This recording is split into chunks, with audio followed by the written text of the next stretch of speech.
Model Making Guru is sponsored by emodels.co.uk, your one-stop shop for all your model making needs. emodels.co.uk. Make something awesome.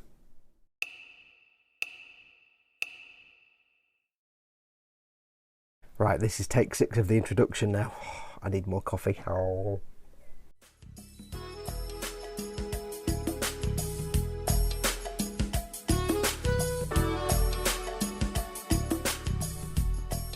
Hey everybody, it's Foxx from Model Making Guru here. Hello, welcome to pot 7 of our build of Italeri 1/24th scale Mark II transit van, knackered old tranny edition for emodels.co.uk, my very good friends and sponsors. Now, you'll know in the last episode we got pretty much the van done. A couple of last little bits that we will need to do on that. Put the mirrors on the sides, the wipers, I've got to do something with the windscreen, and put the last tyre on.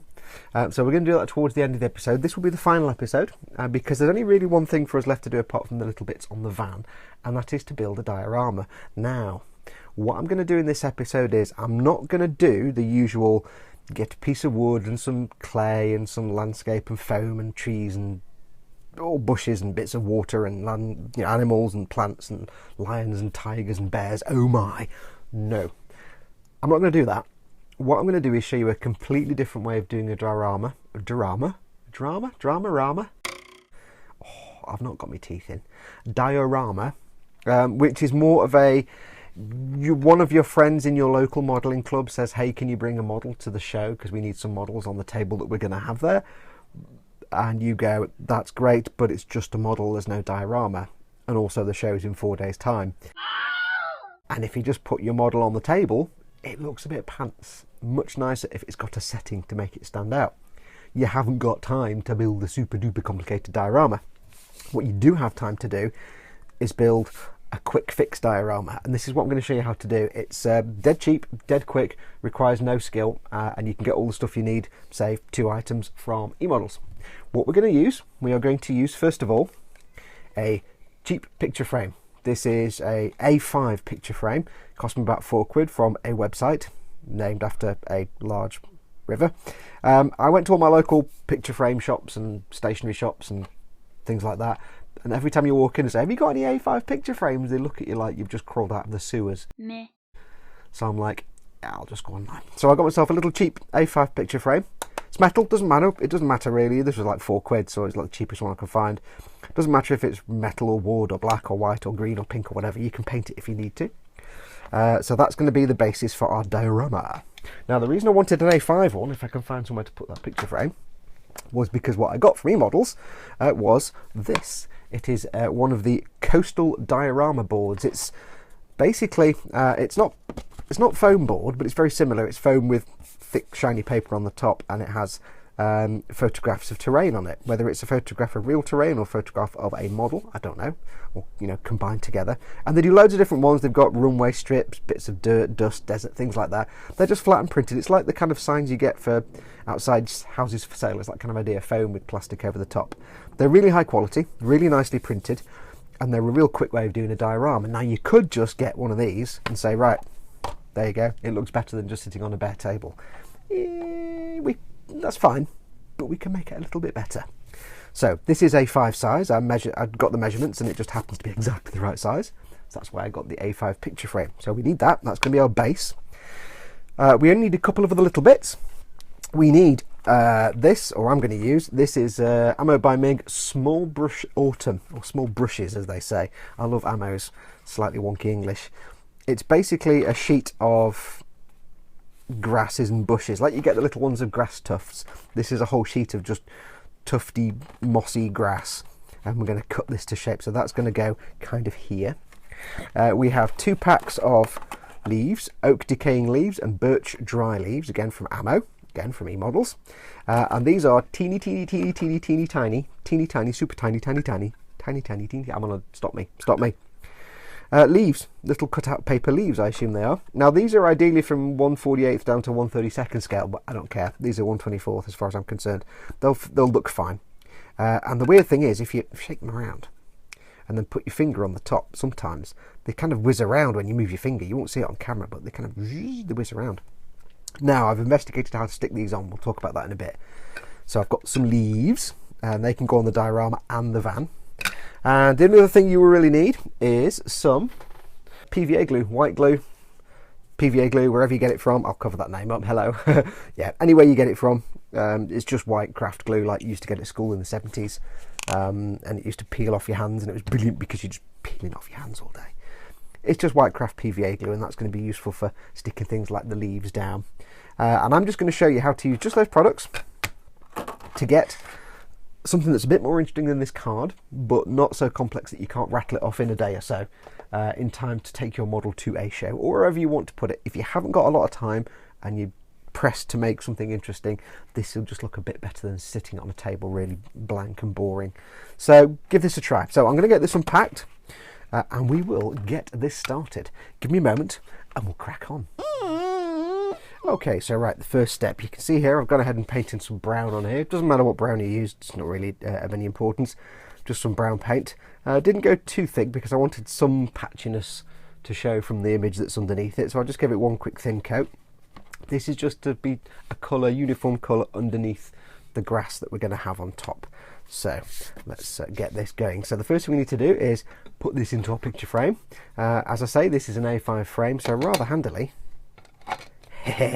Perfect. If this line, by the way, if you're wondering, I just drew a bit here and a bit here with the Sharpie, and then carried on that line across here. This is because I needed to know how much to cut off the sheet of stuff, the sheet of grass. So we're going to mount that in. Quite a handy little picture frame, this. Put that in there. It took me ages to figure out how to get these things off. When I first opened this, I'm like, how do I get the what? And then I realised, oh, you just push them. Okay. Yeah, it takes me a while to do simple things sometimes. So we now have that mounted in the picture frame. Now what I did was I took that sheet of the I just realised when I was watching it back, by the way, it says bushes, small bushes, not small brushes. So yeah, idiot. So that's that. We now have the grassy stuff. Now what I did was I took that big sheet of grassy stuff, and those lines I put down, I marked off the shape and size I needed, and I trimmed this to fit. It's not a perfect fit, there's some gaps, but we can play with those later with some other tufts and things. When you're cutting this stuff, do put some paper down because this just sheds everywhere. It's like my desk was a mass of small shrubs. So that's been cut to shape, and you can see the brown showing through in some areas. Again, as I say, there's some bold patches and a bit missing there, but that's fine because we can do something with that. So let's get this on there. Now again, it's going to make a mess. You just peel it off the backing like this, so it's loose, and it comes off as this big mat of stuff. It's like a giant fungus. So you can see now we have this mat of the foliage, so that plastic sheet won't show through. So what we need to do is brush all that off there. It's very messy, this. It's good fun, but it's very messy. Got ourselves some white glue, some white PVA, and I'm just going to willy-nilly, that's a real word, willy-nilly, I'm going to brush it all up. I've got an old brush, it's not a new brush. It's not a brush that I want to last more than this particular job. I'm going to brush this on. And if you've ever used PVA or craft glue before, if you're in the US, if you're one of our colonial cousins, you'll know this as possibly Elmer's glue.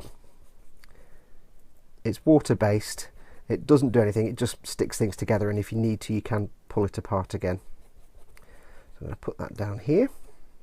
Doesn't matter if it goes on the frame, not fussed, it'll dry clear. And when I said about we've got to spray everything, what I will be doing when I've finished is actually, when I matte varnish the whole thing, I'll matte varnish the frame as well. So it'll be a matte black, because it would look a bit weird with a great big shiny black frame around it, given the dirty, filthy, filthy nature of it. Okay, so we've got loads of white glue down. Put the brush somewhere it's not going to stick to everything.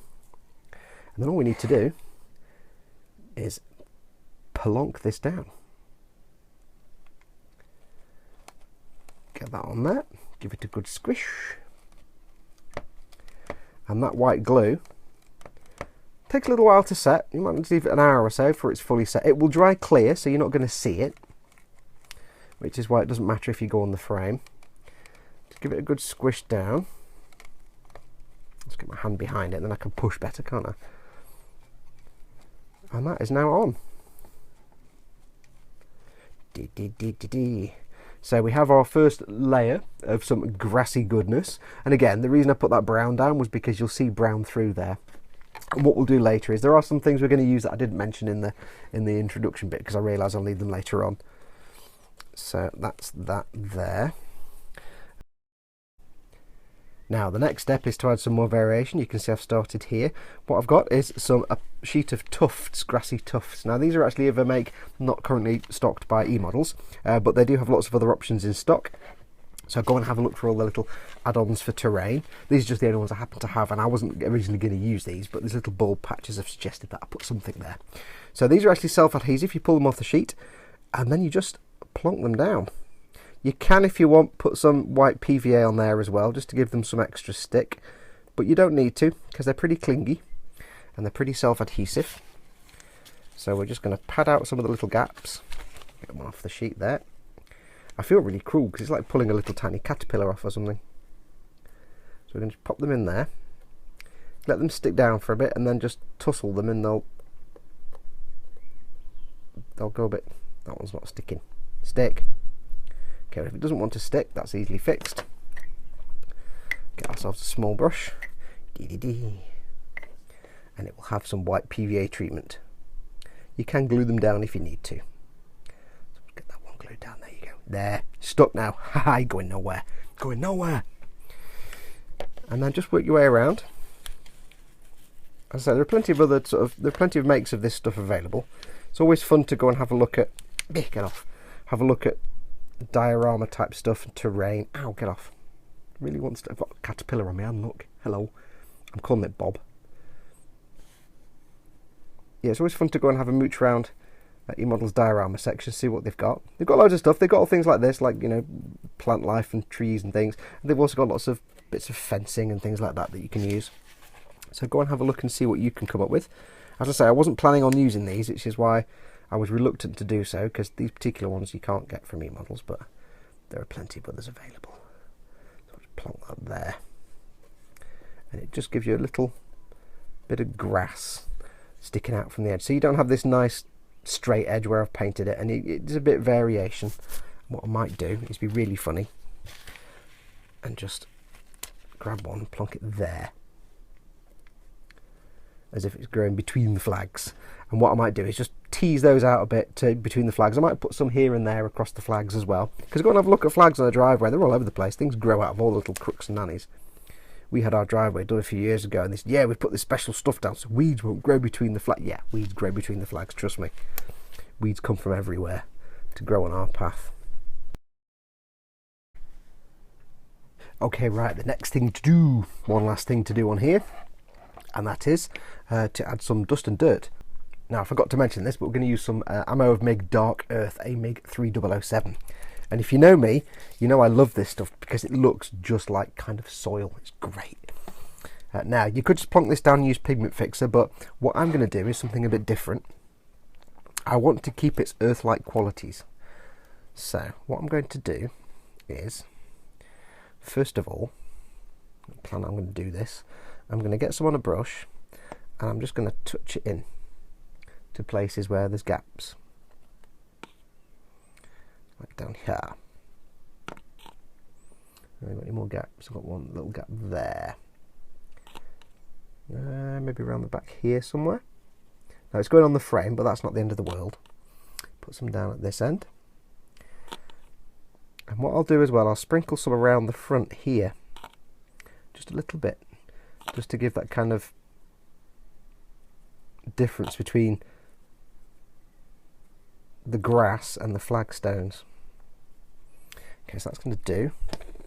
Don't use a good brush for that, by the way. Use an old crappy brush, because again, like PVA glue, pigments really knacker your brushes.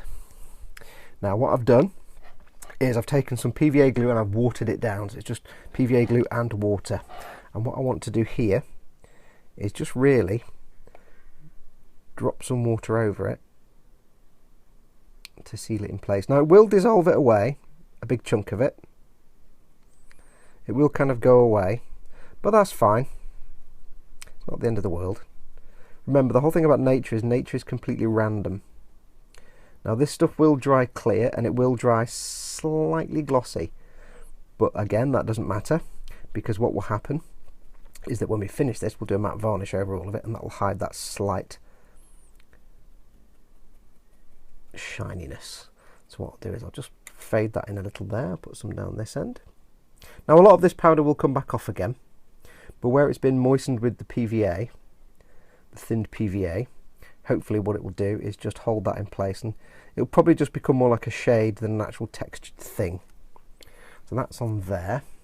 What I need to do now is just ruffle it ever so slightly. Let me find a brush that I'm willing to sacrifice. That one I'll do. So what I need to do now is just ruffle the grass that's under there, because I don't want the grass to dry particularly all flowing with the PVA. It'll all point in the same direction. I just need to tousle the grass a little bit just to break it up, and what I'm also doing as well is kind of spreading the powder. Okay, and the last little thing we need to do, as you can see, it came out quite dark and squingy around here and mungy and horrible, like it's muddy. So what we need to do is just bring back that kind of tously grass effect, and all we need to do is go and put some more of these little things on. Now they may not, if the self-adhesive ones that you're using, they may not stick straight away, because obviously this is still a little bit wet down here. I've given it a blast with the hairdryer so I can do this bit, but they'll stick eventually because they're trying to stick to the wet white glue. Ooh, I don't know if you can get off my tweezers. Yeah, get off. So we just need to go back in and put some more of these in, just a few, just here and there, just to bring back that grass effect. Not everywhere, not millions of them, just a few here and there, especially around the edge, because it does tend to mat the tufts down. I mean, you could do that bit with the powders first and it would be absolutely fine, but I'm kind of winging it here and I didn't think about that, so there you go. So you just get this nice little change between that grass and the brown, and it's kind of brown there. I'm feeling the need to do some more here between the tiles. There we go. There we go. He's happy there. He wants to live there. He likes living between the tiles. It's where weeds need to go. He's a happy little weed. There we go. You can do as much or as little as you like. Sometimes doing less is actually much better and looks much better. If I just did a few of these, it might have more of an effect than doing loads of them. So you never know. But yeah, get yourself some different coloured tufts and things like that.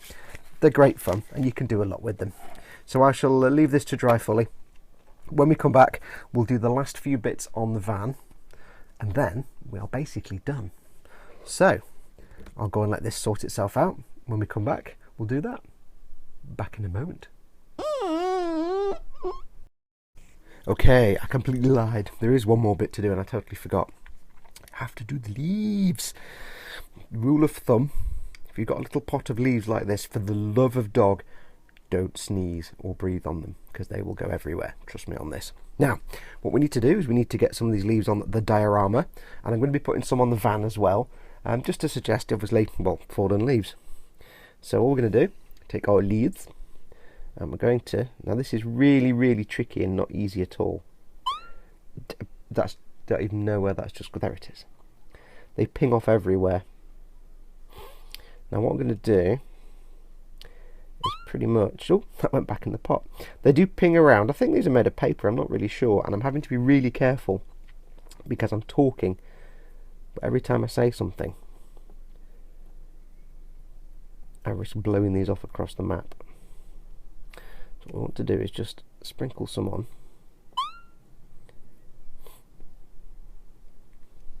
The diorama.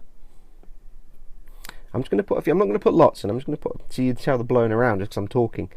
It's really hard, I'm having to keep my head far enough away because every time I do a P or a B, they blow off across the diorama. So what we're going to do is put these down. I'm going to use these ones and not the other ones because these are bigger and a bit more manageable. The other ones are so tiny, I'm going to struggle with those. So I'm just going to put a few down, not a lot, just a few, just to give it an effect. And I'll save some more for the van. Now what I'm going to do before I go anywhere is put the lid back on here because of the reasons, which I shouldn't need to explain. Yeah. this is where I'm not sure if this is going to work, but we're going to give it a try. What I'm going to do is try and fix them in place with white PVA, and what I've got like before is just white PVA glue thinned in some water, quite thin. And initially what I'm going to do is just try dropping these on the leaves, and they're just going to pick them up. Yeah, I wondered if that might be the case. So I've not tried this yet. It's breaking news, folks. So I'm going to try dropping them in more water, with more water down. Oh, this is tricky. Oh, sticking to my brush. Get off.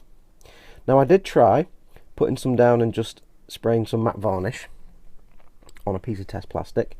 Big problem with that was the spray just blasted them off across the horizon and they disappeared. So what I'm trying to do is just get these in place with a little bit of white glue, thin enough that when it dries, it'll dry clear obviously, but when it dries it won't dry as a lump of glue. There won't be a visible, or hopefully not too much of a visible, bulge where the glue is. I just want enough to hold them in place so that when I matte varnish they won't blow around everywhere, and the matte varnish will finally seal them in place. Obviously you can see the change in colour, but that's fine. They're going to go back when they dry out. Now this would be more tricky on the actual model, on the van, as I knock the camera. Get off! Get off! Because obviously I don't want to mess up the paint job. So we'll leave those. They're all locked in place now with a little bit of the white glue. So I did try spraying glue on.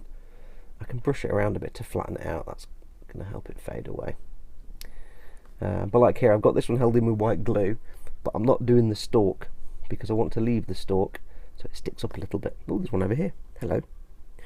What are you doing over here? Oh, there's one of my tweezers as well. Yeah. I did try and figure out how, try and think of ways to do this actually. And I'm sure there is a really easy way to do this that I haven't thought of yet, and it's probably really obvious. But hey, what are you going to do? So there you go, we've got some very tiny amounts of leaf litter. Just a few bits and bobs. I don't want to put loads on. Just a few little bits and bobs of leaf litter. It's just enough to catch the eye when you see the diorama, because you're only going to see about this much of the diorama. The rest will have the van on it, so it's just enough to catch the eye. So I'll go off and see if I can figure out how to get some on the van. And then when we come back, I will show you the last few bits that we're going to add to the diorama. And then that's it. Well, actually, no, I'll show you now, actually. I have three little things. I have and spanner. Ooh, it's not even on shot. I have and spanner, and rubber mallet, and the pièce de résistance, and trolley jack. Yeah. These are from the Italeri 1/24 truck stop accessories kit, I think it's called. It's basically all sort of things like no, got it wrong. No, totally, completely wrong. These are from the Tamiya 1/24 rally maintenance crew set. God, I've been using different things for different things and it gets very confusing. These are from Tamiya's 1/24 rally maintenance set. You get trolley jack and you get the mallets and spanners. You also get toolkits and little laptops and things for diagnostics. But all I wanted to use in this was the mallet, the spanner, and the trolley jack. I'm trying to suggest that the guy that's selling it is kind of an idiot. So he's basically trying to... He's got a trolley jack. I mean, bless him, he's got a trolley jack, so he knows how to jack his car up properly. But he's trying to take a wheel off with a spanner and a rubber mallet. He obviously hasn't got a wheel brace or anything like that. Hello. So we're going to keep it simple. So I've just got these little three accessories, but they were just painted with standard Tamiya colours. And those are the other accessories, so we'll be adding those in. And there is also, of course, which you may have seen before, and I can't remember if I showed it in this video. I'll just get the dust off it. There is also, of course, 1/24 scale me that has been painted up. And now this isn't going to be permanently with this model. This is staying with me, but I'll put him in the final thing just so you can see it, just for fun, because this gives some character to it. And there is one last thing to do to the van. So let me go and put the leaves on the van. I'll show you the last thing we need to do to the van, and then we're done. Back in a moment. Okay, now the very last step. Now I'm nervous about this because if it goes wrong it messes the whole thing up. I can see I've stuck some leaves on the front of the van here. Used a slightly different technique for these because I didn't want to get lots of glue everywhere. It's all going to be shiny because I can't matte varnish this now with the windscreen and everything. So what I did was I got the leaf, I did leaf by leaf, individual leaves. I got each leaf, grabbed it as best I could in the tweezers, and just dipped it into the white glue and placed it on. And then what I did was, if it was a little bit loose looking, I just touched it with the brush with some glue on it, and then got the glue off the brush, made it dry, and then just wicked the excess away with the brush so it didn't leave a big curly thing. I'm blowing on it now, apart from one that just moved because I forgot to glue it down. They're all stuck on. So there's one last step to do. Oh, I used some of the little tiny leaves as well, some of the round birch leaves, I guess, I don't know. I put some of those in the diorama as well. There's one last step to do. This is the bit I'm nervous about. I'm going to use my Uniposca white 1M, PC1M white Uniposca pen. I'm quite simply going to do this. Well, first thing I'm going to do is get the dust off the windscreen because it's a bit dusty. There we go. If you want to know the best way to dust your models, by the way, once you finish them, get yourself a fan brush like this. They're really good. So, wish me luck. Here we go. Uniposca pen.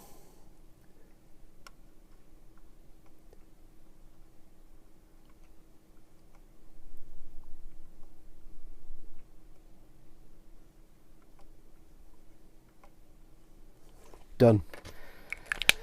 250 quid or nearest offer. Never had to write on clear plastic before, probably never have to do it again. That is it. That is the last thing I need to do with this fan. You can see, by the way, I forgot to mention I've stuck the wipers and the mirrors on. The wipers and the mirrors were just painted in Tamiya rubber black. The mirrors, in the end, I just went for a silver paint effect. It won't really come out on camera because it's not really there, but it's silver paint, it's chrome silver, Tamiya chrome silver, and then a couple of coats of gloss varnish over the top. But this makes the final touch on our van. So what I need to do is give that 5 or 10 minutes just to dry. God, that was nerve-wracking. You know when you're doing the last thing on a model and you put all the work into it, and there's one thing you need to do and it's a freehand thing, and if you screw it up, the whole model is ruined, because if that hadn't worked, yeah, you wouldn't be watching this. So I'll go and get this all set up, we'll get the diorama set up, and we'll get the spinny thing out, and we'll wrap this puppy up. So I'm dead nervous. Look at this. Because my handwriting is not the best. I can't do 8s. I always do 8s and 5s. They just look terrible. So yeah, I mean, that's not a great 5, but it'll do. So right, I'll go and have a cup of coffee. I'll let that dry, and then we'll get it on the spinny thing. Back in a moment. And we are done. You can see here it's been mounted onto the diorama and onto the spinny thing of spinning. And I'm really pleased with how this has come out. It's come out brilliant. I hope you see now how even just a simple diorama can make a massive difference to your model. Obviously, if you've taken this to a show and you've plonked it on the table, it would look good. But a couple of hours, it's probably all I spent building this simple diorama with a cheap frame, the coastal card and some bits and bobs, and it looks a million times better. It gives a context to your build, it gives a story to your build, and the story here is obviously whoever owns this van is an idiot. He's trying to flog it for 250 quid and he thinks changing the tyres will just make it much more valuable and attractive to a buyer. I come along and I'm an idiot, so of course I see this, I see the shark mouth and I think, yeah, I'll buy that. Ooh, and I'm all excited with my hands up because there's a shark mouth, and as I've said many times in the past, shark mouths make everything better. Now, I did take some advice from one of our followers who, when I was saying about not having a tyre on the passenger wheel at the front, he did say you don't take the tyre off the wheel without taking the whole wheel as well. I'm like, oh yeah, good point. So I put the tyre back on and slashed it at the bottom so it looks like he's not yet taken the tyre off. There's the new tyre to go on. The comedy being, of course, he's an idiot. He hasn't figured out that you can't just pop the tyre off the old wheel and put the new one on. So he'll probably get that far and have to take it somewhere to get it done properly because it's special. For some reason he's got a tyre with no wheel in it. I don't know. He went to some really dodgy tyre place. It doesn't really matter too much. That's the beauty of your model and adding a diorama. The diorama can put a whole backstory in there and you can make up whatever story you want. It's just fun. It's silly fun. But I am really pleased with the way this came out. It's a really, really nice little kit. If you're in between, say, 2 big builds, or you've just finished a big massive build and you're a little bit burnt out and you just want something simple, something that you can do in a few days, give this a try. Obviously it takes me longer because I'm filming it, but it wouldn't be inconceivable, like the bank holiday just passed now, 4-day weekend, You could have rattled this off in 4 days. It's lots of very quick processes. Obviously all paints take a little longer to dry, but I hope now you can see that making a good looking and interesting build doesn't have to be super complicated or super daunting for a beginner or super scary. You can come up with good results, you can do it quick, and you can do it cheaply. So if you're thinking about getting this kit, give it a whirl. It's a great palette cleanser if you're used to more complicated builds. As I said, I've had no real major issues with the kit at all, aside from the ones I've mentioned, you know, throughout the build, the tabs on the clear parts. Make sure you put the chassis in first and then the bumpers, otherwise you're knackered because of the tabs. And make sure you put the headlights in the grille first before you insert the grille, because you can't really push once the grille is in there, and I had to snip the tabs off and glue them in, like I said. So this is now going to get put in my cabinet for a little while. It will be wending its way to the chaps at eModels to go in their display cabinet. What I'll probably do is, when I've finished the Eagle Transporter, I'll take that, this and the striker. If you remember, I made the trumpeter striker about 2 years ago. That needs to go back to them, so I'll be making that as well, taking that down as well. They'll all go down, and then next time you pop in, if you do pop into eModels, if you're in the area, you can pop in and say, can I have a look at the transit van? Which is probably unlikely, because you'll be more likely to say, can I have a look at that enormous Eagle Transporter please, because that's awesome. He says, not even having started building it yet. But that's going to do it for this build. Thank you so much for watching. I hope you've learned something. I hope you've had fun watching. I hope you've learned some interesting little tips and techniques. The one most important thing I want to tell you is, have fun with it. Make up a story. If you're doing something like this, it's got character and a story to it, just make up whatever story you want. It doesn't matter. There's no rules. You know, there's no hard and fast rules about any of this. Just have fun. Do something silly. But yes, if you are building along, have fun with it. If you're thinking about it, pick it up. It's a cheap little kit. It's great fun, and it's begging to be weathered, because trust me, post 1987, 1988, you would never have seen a clean Transit Mark II. They're all just sheds. After about 1986, 87, there's like a button inside. You press it and they just turn into sheds. That's how transits were in those days. But it just remains for me to say thank you for watching, as I've said about 4 times now, because I'm doing the end of video waffle. As always, this was a build for emodels.co.uk, so do go along to the website, have a look, pick this up or pick up something else, have a look around. There's tons of stuff in stock. It's a great store. They're really nice guys. They'll look after you. There's so much that you can choose from in there. There's kits like this, there's boats, there's planes, there's egg planes, there's all kinds of crazy stuff. They do RC as well, if you're into RC models. And all the kit and materials you'll need. I always say, if they haven't got it, you don't need it. If there is something you do particularly want that exact thing of, and they haven't got it, just drop them a line, drop them an email, use the contact form on the website.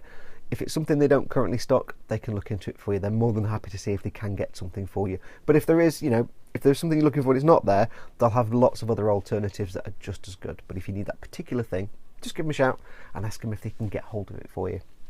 Do remember to go along to their Facebook page as well, facebook.com/eModelsLTD. It's a great group of people. It's where all sort of other builders go along. They show off all their stuff. Everybody gets feedback from everybody else, and it's also the best place to stay up to date with what's coming into stock, what they've got new in stock, when things will be back available again, if they're out of stock, if they're sold out, and also special offers and promotions and things like that. And it's also where you'll find out when Ted and I are doing the weekly eModels live stream on the YouTubes. It's pretty much Monday 9 o'clock every week, but they'll keep you in the loop. If you do miss the live stream, it'll be posted up on there anyway, and on the YouTube channel. Stay tuned for the Eagle Transporter. It's going to be a few weeks yet, because I've got some other bits I need to do first, and then I can clear my desk and just settle down with the Eagle, because that's going to take up my whole desk, and it's going to be, I want to work on that and nothing else. So I've got to clear a little bit of backlog stuff out of the way, so then I can just dedicate my workbench, because once that's filling up my workbench, I can't tidy it back in the box to do something else. So it's going to be just dedicated to the Eagle. And you know how allergic I am to lighting. There may, I'm not promising, there may be lighting, possibly. Don't get too excited, it might not happen. Anyway, I've been waffling now for what, 7 minutes? I really need to work on saying less things. Take care of yourselves, go make something awesome, go be awesome, and until next time, adios amigo.